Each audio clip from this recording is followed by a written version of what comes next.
જય હિન્દ અને જય માતાજી મિત્રો, હું છું અર્ષા બારૈયા. તમારું સ્વાગત છે મારા ન્યૂ બ્લોગમાં. તો સવારમાં હું આવી ગઈ અગાસી આવી ને તો આવેલ ને કેટલા મસ્તીના ફૂલ આવેલા હતા છે. મસ્ત મજાના પિંક પિંક ફૂલ આવેલા છે અને આને ફૂલ આવી ગયું મસ્ત મજાનું છે. અને આ તુલસીમાં શ્યામ તુલસી આપણે કાપી નાખીએ એટલે મસ્ત મજાનું મોટું થાય. અને આ છે નિશાળ. હવે આ નવું બિલ્ડિંગ બની ગયું, પહેલાં જૂનું હતું. તો આ બિલ્ડિંગમાં કોણ કોણ ભણ્યા જરા કોમેન્ટ કરી દો ફટાફટ. પંક્તિમાં બાજરો નાખી દીધો છે.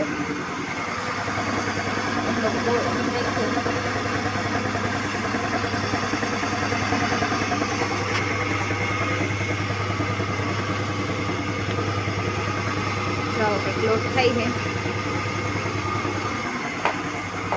તો કોના કોના ઘરે આવી ઘંટી છે જરા કોમેન્ટ કરી દેજો. અને આમાં કોને દોડતા આવડે એ કોમેન્ટ કરી દેજો. ગામમાં છે ને બધાના ઘરે ઘરે કચરાની પેટી આવે છે. અત્યારે અહીં નીકળી છે અમારા ઘરની આગળ. આ સુવિધા બધાના ગામમાં નીકળી હતી, પણ હજી સુધી કોના ગામમાં ચાલુ છે જરા કોમેન્ટ કરી દેજો. અમારા ગામમાં તો હજી ચાલુ જ છે.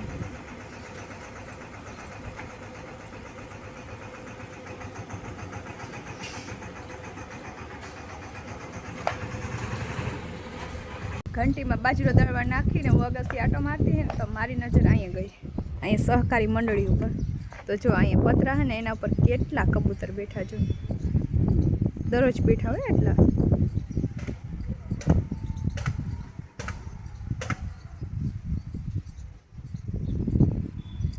અને અહીંથી જો વાડી દેખાય.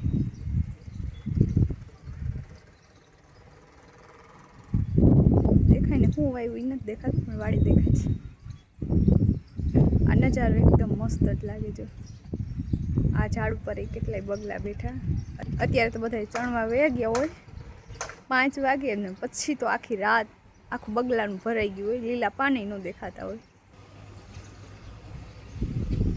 ચણનું દળવા મૂકી દીધું ને અહીં ઘઉં સૂકવી દીધા. બાજરો દળાય પછી ઘઉંનો વારો. કલાક બાજરો દળ્યો ને હવે દળાઈ ગયો છે. તો હવે જો આ જરાક ગયું છે.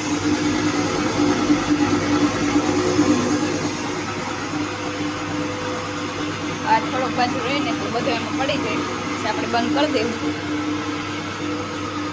ગાળામાંથી બધો બાજરો પડી ગયો છે નીચે. થોડું આખે કરી પાડી દેવાનું.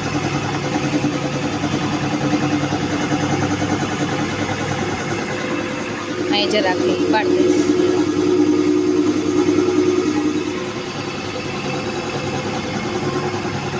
આવી રીતના બધો બાજરો પાડી દેવાનો. ગાળો ખોલીને ઘંટી બંધ કરી દીધી. અહીં બધું પેક કરી દીધું છે. આવી રીતના આમાં કંઈ કચરો બચરો ગળીનો છે. અને અહીં ઉપર એક ઢાંકણું ઢાંકી દઈશું. દળનું દળાઈ ગયું ને પછી હું આવી ગઈ ચા બનાવવા. તો ચા મૂકી દીધી છે. તો મસ્ત મજાની ચા પાકી ગઈ છે. તો હાલો ચા પીવા. ચા ને નાસ્તો કરી લીધો અને પછી હું આવી સબ્જી સુધારવા. તો જો ગલકાનું શાક બનાવવાનું હે, ગલકા લઈ લીધા હે.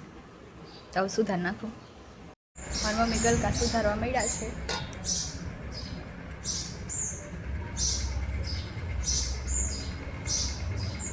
નિશાળિયા છૂટા થઈ ગયા તો હવે હું પેપ્સી લઈને જાઉં. તો હવે આપણે ફ્રીજમાંથી પેપ્સી કાઢી લેવું. જો અહીં મેં ભરીને તૈયાર જ રાખેલી છે. તો કોની કોની દુકાને હજી પણ પેપ્સી મળે, અમારી દુકાને જ મળે. પીવી હોય તો આવી જાજો. બાપા સીતારામ પ્રોવિઝન સ્ટોર, જંજમેર.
નિશાળે વહી ગયા ને તમારા પપ્પા કે સેવ બનાવીને આપણે બનાવવાની છે સેવ. તો એના માટે ગરમ થવા પાણી મૂકી દીધું છે અને આ કડાઈમાં સેવ શેકવાની છે એટલે તેલ લઈ લીધું છે. તેલ આવી ગયું છે ને હવે આપણે એમાં નાખી દઈશું સેવ. પડખું ફેરવીને બોલ્યા તો 10 મિનિટ શેકી તો આપણે સેવ શેકાઈ ગઈ મસ્ત મજાની. તો સેવ શેકાઈ ગઈ ને હવે આપણે આમાં નાખી દઈશું ગરમ કરેલું પાણી. એટલું નાખવાનું અને પછી એમાં નાખી દઈશું ખાંડ.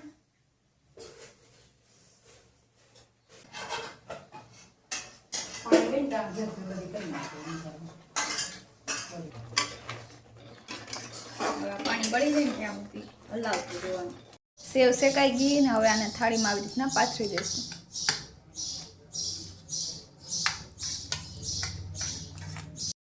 પછી હું આવી ગઈ બાજરાના રોટલા બનાવવા. રસોઈ બની ગઈ ને પછી હું આવી ગઈ જમવા. જમવામાં છે સેવ, ગલકા બટેકાનું શાક, ચિપ્સ, છાશ અને બાજરાના રોટલા. તો હાલો બધા જમવા. આજનો બ્લોગ આજ સુધી. તો તમને મારો વિડીયો ગમ્યો હોય તો લાઈક કરો, શેર કરો અને સબસ્ક્રાઈબ કરો. Thank you so much. Bye bye.